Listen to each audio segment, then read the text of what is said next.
Electricity powers our world, and we harness it through electrical engineering, the field that focuses on the application of electricity and electromagnetism in our everyday lives. Just as you have blood pumping through your veins, machines and systems often need electrical power flowing through their wires to work.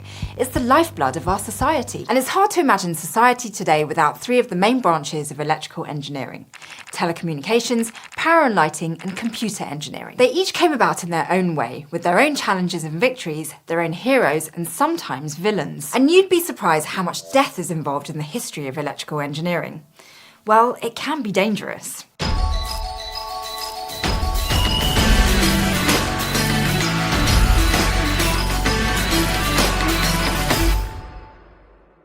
Electrical engineering deals with the properties of electricity and magnetism, so it stands to reason that the field didn't really exist until we knew what those things were. No one had a very good understanding of electromagnetism until English physicist William Gilbert released his principal work, De Magnete, or On the Magnet, back in 1600. After years of experimentation, he found that the needle of a compass points north-south and dips downwards because the Earth is basically a giant magnet. He was the first to describe the phenomena we now associate with electrical attraction and magnetic poles, which is why many view him as the father of electrical studies. Now, electrical conduction, which is the movement of electrically charged particles through a transmission medium, wasn't discovered until around 1729 by a British scientist, Stephen Gray. He discovered it while doing experiments in which he connected a glass tube to various objects, like an ivory ball or a piece of cork, by wire or string. When he rubbed the glass tube, creating friction, he found the object at the other end of the line would be electrified. With the age of discovery and colonisation upon the world,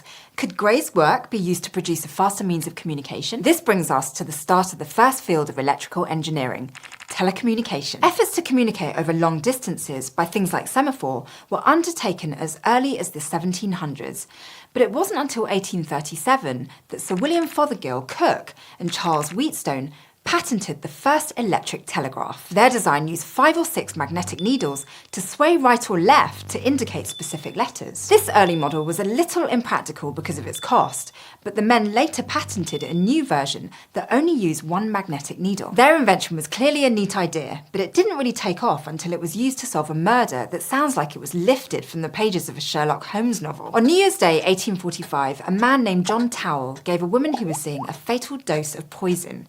As the poison set in, she started to scream, which alerted the neighbours, and Towell ran off in a panic, thinking he escaped the law as he boarded a train from Slough to London. But his escape was foiled by technology. His description was sent by telegraph to London, where Towell was arrested and later tried and hanged. It's a rather gruesome way to make an invention popular, but it spread the story of the electric telegraph nonetheless. Around the same time as all of this was happening, Samuel Morse was making his own developments in the United States. He figured out how to use an electromagnet with a pen so that when the electromagnet was energized, the pen made a mark on paper. In 1838, he developed a system of dots and dashes, now known as Morse code, so that messages could be easily transmitted. By 1844, he had obtained financial support from Congress and built the first telegraph line in the United States.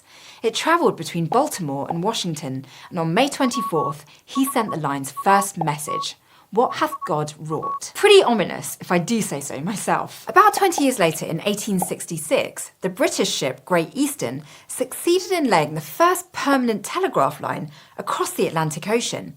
Before it, large bodies of water were a big obstacle for means of telecommunication. After the transatlantic telegraph line, some engineers began to realise that by fluctuating an electric current, they could induce different sound vibrations. It made them wonder if they could manipulate sound vibrations. Could they input a sound on one end of a telegraph line and replicate the same sound on the other end? Could they capture the human voice? By 1876, they did just that, with the invention of the telephone. A few different minds came up with similar ideas at the same time, but Alexander Graham Bell was the first to get the patent. He was able to use fluctuating current to vary the magnetism in the coil of an electromagnet, which caused a small piece of iron to vibrate on a diaphragm. This replicated the vibration that had initially sent the fluctuation, which reproduced the initial sound. Now, you could talk to people who were far away, but you still needed telephone lines and a phone with a physical connection to them. But that changed when Heinrich Hertz discovered electromagnetic waves around 1890. 1887. It was soon realised that these waves could carry a signal by modifying their wavelength, amplitude and frequency. This led to the radio and the never-ending confusion over who gets credit for inventing it. Now, after World War I, electrical engineers manipulated these signals and found that along with the conversion of light to electrical impulses, they could create a visual broadcast. Television. Since then, we've taken these signals even further. With the internet and Wi-Fi, we've developed nearly instant wireless communication around the world. But electrical engineering is far more than telecommunication. We have electrical engineering to thank for supplying power and light. In 1801, Sir Humphrey Davy discovered that he could produce a brilliant spark, or arc, between two carbon rods in a battery circuit. This is called arc lighting. Davy's battery wasn't powerful enough to produce a stable arc, so arc lighting wasn't commercially feasible until the 1870s, after Belgian-born engineer Zenobe Théophile Gramme developed a generator that could support a higher power capacity. It was called the Gramme dynamo, a continuous current electrical generator that drove the push for electrical power. While arc lighting began showing up on streets around the world, Thomas Edison realised that arc lighting was too bright to be used in the home. This led to his development of the incandescent lamp. By capitalising on the work of many others, his incandescent lighting systems were soon featured at popular exhibits such as the Paris Lighting Exhibition in 1881 and the Crystal Palace in London. But Edison quickly gained competition, most notably from George Westinghouse and Nikola Tesla.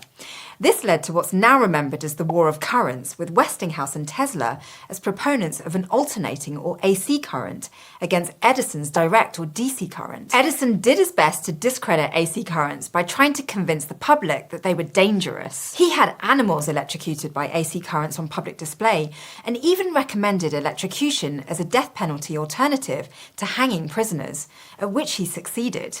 The first person to be executed by electricity was a convicted murderer named William Kemmler, who was put to death in the electric chair in 1890. Despite his other efforts, though, Edison failed to discredit the push for AC. Westinghouse won the contract to supply electricity to the 1893 World's Fair in Chicago, and AC currents have since become dominant in the electric power industry. We also have electrical engineering to thank for many of the electronic devices we use every day. That brings us to the third field of electrical engineering: computers. In their beginning, before World War II, most computers were part of what was called radio engineering. Most of the computers' focus was on radar, radio, and early television. Their primary work was in processing the signals of those devices. Computers only began to gain a broader audience after the transistor was developed in 1947. The point contact transistor was a semiconductor device that could amplify or switch electrical signals. It allowed electrical engineers to replace vacuum tubes, which were bulky, unstable, and consumed too much power. But while the computers could be smaller, they were still pretty large. They also needed a separate integrated chip for each one of their functions. Then, in 1968, American engineer Marcian Hoff helped solve these problems. He conceived of a universal processor that could be used by all computers. His work led to the Intel 4004, the world's first commercial microprocessor. Since microprocessors were so tiny, the computers themselves could be even smaller. And that's how electrical engineers shaped the world we live in today, with telecommunications, electric power and lighting, and computers. The fact is, it takes all three of these fields, none of which even existed until a couple of hundred years ago, to work together for you to watch me right now. So today we explored the history of each of these fields, touching on such topics as magnetism, electrical conduction, telegraphy, lighting, and computers. Crash Course Engineering is produced in association with PBS Digital Studios. You can head over to their channel to check out a playlist of their amazing shows like Braincraft, Global Weirding with Catherine Hayhoe, and Hot Mess. Crash Course is a Complexly production, and this episode was filmed in the Dr. Cheryl C. Kinney studio with the help of these wonderful people, and our amazing graphics team is Thought Cafe.